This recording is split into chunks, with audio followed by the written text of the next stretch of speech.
Jekk verament nemmnu fir-rule of law, hemm bżonn aktar riżorsi għal qrati tagħna. Dwar dan tkellem l-imħallef Francesco De Pasquale, il-President tal-Assoċjazzjoni tal-Imħallfin u l-Maġistrati, f'artiklu ppubblikat fit-Times.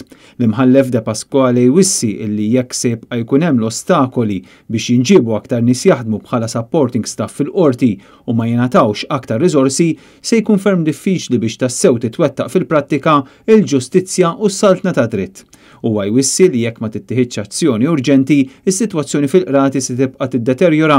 Hemm bżonn ir-riżorsi u azzjoni immedjata, saħaq l-imħallef De Pasquale u jmur oltre minn hekk u jasal jgħid li s-sistema kollha tal-qrati li tħares is-saltna ta' dritt taf tikkollassa jekk il-gvern jibqa' jagħlaq għajnejh. Il-qrati jaqgħu taħt id-dikasteru tal-Ministru Edward Zammit Lewis, Ministru li ilu kważi xahar sħiħ granfat mas-siġġu tiegħu wara sejħiet persistenti biex iwarrab, inkluż mill-kap tal-Partit Nazzjonalista Bernard Grech. Dan wara li nqabad f'ċett sigriti ma' Jorgen Fenech, komunikazzjonijiet li għaddew wara li sar magħruf illi hu kien is-sit tal-kumpanija 17 Black u fl-istess perjodu li fih Fenech allegatament kien qed jipprova jaħrab minn pajjiżna.